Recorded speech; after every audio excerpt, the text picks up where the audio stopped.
Pretty sure you just need 14mm spanners to undo the tail shaft, but we'll get to that part shortly. I'll put that in the video somewhere that's what we're going to use. Watch a YouTube video. Exactly, you watch a YouTube video, you learn how to fix. And then you make a YouTube video about said YouTube video you watched. Correct. Well, that's what I do. I watch other people's videos when I make videos too.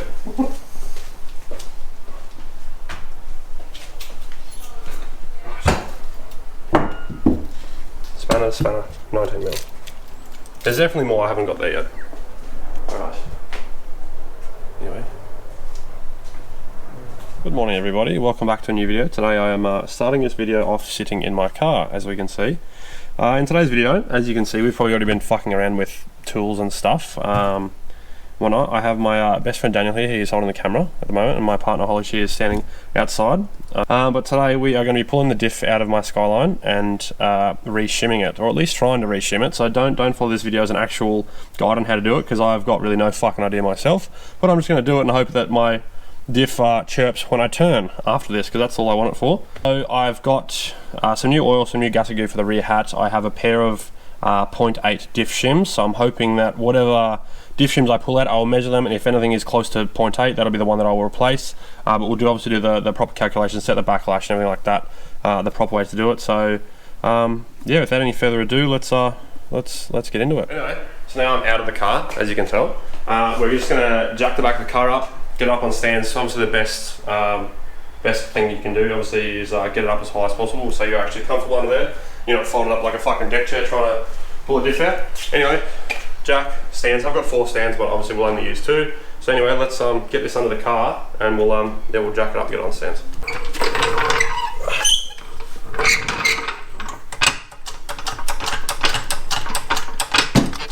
As you can see here, we're jacking up the Skyline, ready to shim the front sidewards diff.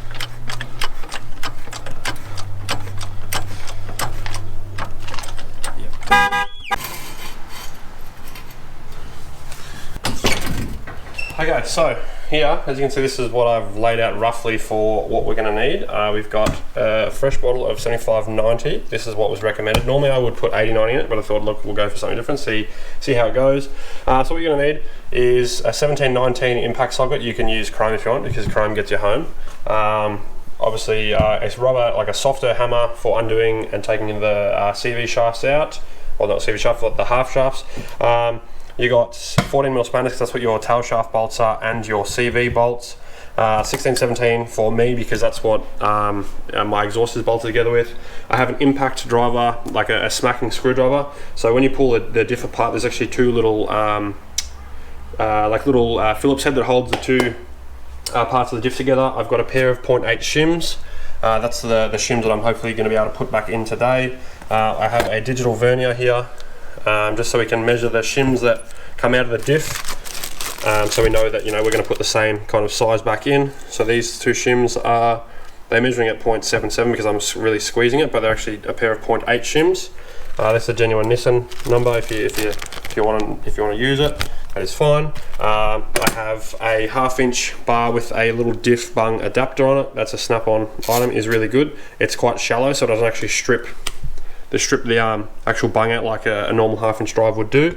I've got a 10mm socket and a little 3/8 ratchet for undoing the ABS sensor. We have a new tube of just black goo for the rear hat, and just a paint pen for marking stuff, gloves just to keep your hands clean, rattle gun for undoing the crown wheel off of the actual diff center itself, and brake and parts cleaner just for cleaning some stuff up. So anyway, without any further ado, let's get into pulling the diff out.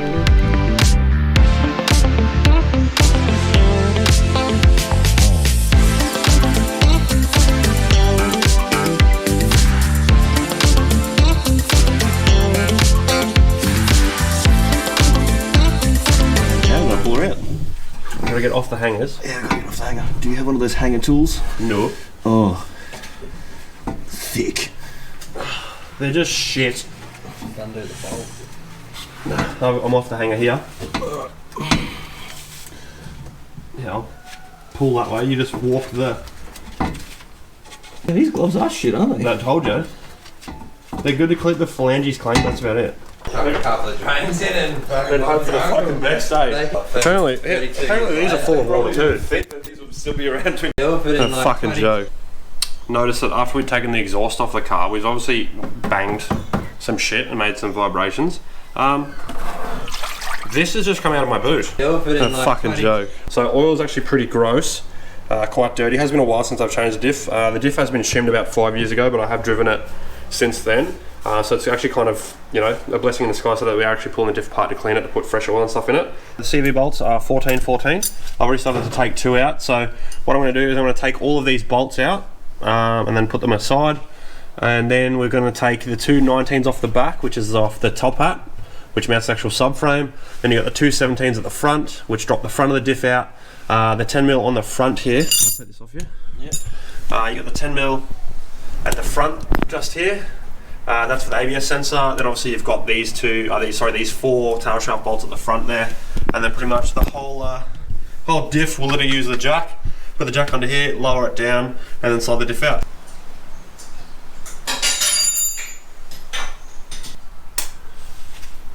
Hello. Oh, hello. Can you please roll us around a bit more, mate? I got one more bolt to do on the left-hand side. Look at that, it was already loose. A lot of loose bolts on this car so far. What? One fucking exhaust bolt. Setting off. So now we'll just let it down a little bit. Alright, we're gonna get this one. Oops, there you go. Okay. You got him? Yeah, coming down. I've got it at the top. What you got going on over there? I need to get this hose off. Oh, fuck. There you go. Now putting this back in. Fuck. Hey? Putting it back in. Fuck. No, it won't be that bad. Did it just get fucking tighter in here or what? Hey? What is that fat? No comment. As you can see, we've got the diff out. It is now sitting on the bench. Just going to take this back top hat off and see what it looks like on the inside. It smells delicious. Money shot. Yeah, from what I can smell, it smells yum.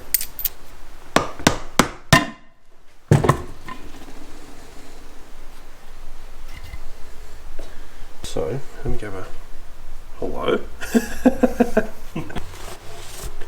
So, if we divide 4.8 divided by 11, that should tell us that we've got a 4.36 differential. That's well in spec.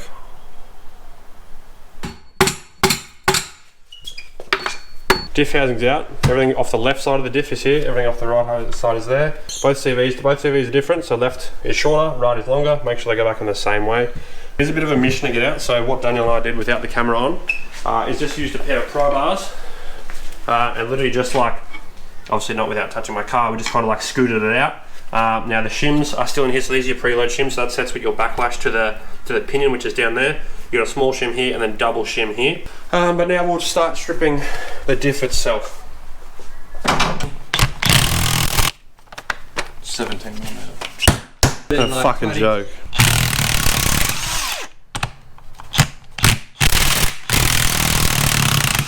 Okay. So we'll just mark like that.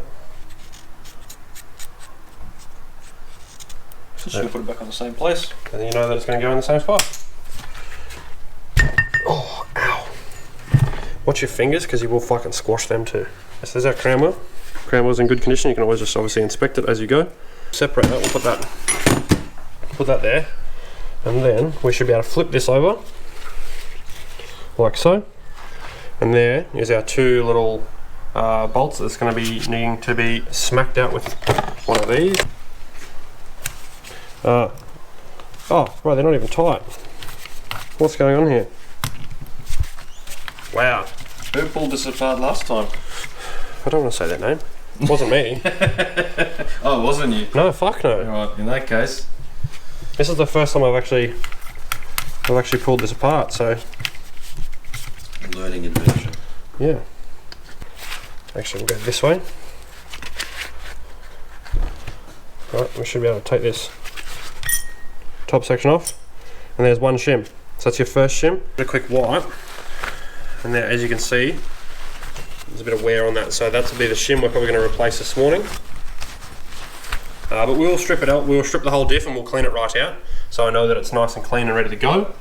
But yeah, so that's one shim, and then you got another shim and stuff under there. So we will. we'll put this aside and we'll strip it apart and we'll place it down as we go. A fucking joke. As you can see in this clip here, we are starting to organise everything for reassembly. So the shim I just picked up there is a 1.2mm shim. There was a bit of damage to it, like a bit of scoring and whatnot, but I just cleaned that up with emery paper. The two shims I'm just touching there, they go on that top face of that little lip, or that little bit there, and then it sits in the bottom of that diff housing itself. Always make sure that you lubricate everything as you go. You want to put it obviously back together wet, you don't want to go back together dry, which you'll see in the next clip. It is like just a sped up, actual proper sped up section for this video of us, reassembling it. Oil is key.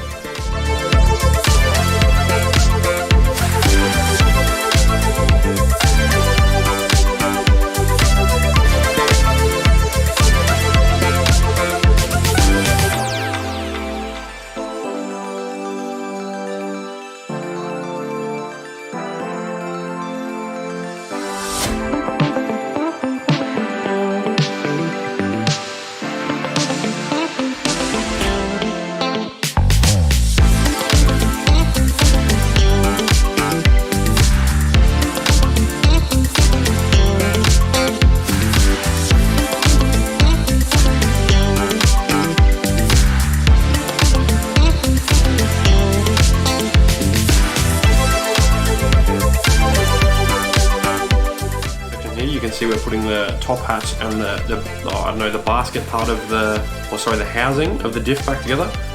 Doing up the grub screws. Ensure that you have both shafts in when you do this, because Daniel and I pulled this apart way too many times. Here you can see all the crown wheel bolts are torqued. They go to 85 Newton meters. I always like to mark them as I go. A little bit of Loctite, not too much, otherwise it's going to be sticking like shit to the blanket. Here is Daniel and I putting the diff back in. Really easy to get back in, a lot easier than actually coming back out. As long as you slip it up onto the sway bar and then slide it back into the diff hanger, you're sweet. Just doing up the ABS sensor. Daniel's being really clever and using the impact gun as a light, because we were clearly not smart enough to put a fucking light on there. Anyway, this is me just walking around the garage, putting stuff away, getting myself ready to get in the car, hoping for a good fix. Anyway, car starts, does move, unfortunately doesn't chirp. I was hoping it would have, but maybe if we did put that 1mm shim in, it would have been nice and tight and been chirping. Thank you for getting this far in the video. I really appreciate it if you didn't. I hope you didn't just leave the video once the audio stopped working, because that was a real pain in the ass. Daniel and I spent such a long time taking the time to make this video. Just for that to happen was a really big bummer, but you know what? We've adapted, we've overcome, we've made this video the way it is, instead of just stopping the video and making it all just clips, no voiceover, nothing. We've really tried to make this video enjoyable for all of you that have watched. So big thank you to my best friend Daniel for coming and helping me do that. Was successful, did take it for a test afterwards, can confirm, fucking rips. Works way better than it did before. Anyway, I appreciate you all being here. Thank you for watching. If you want to, you can like the video and you can subscribe to it, but doesn't bother me if you don't. As long as you like the video, that's all I care about. So anyway, thank you very much for watching. I'll see you next time. A fucking joke.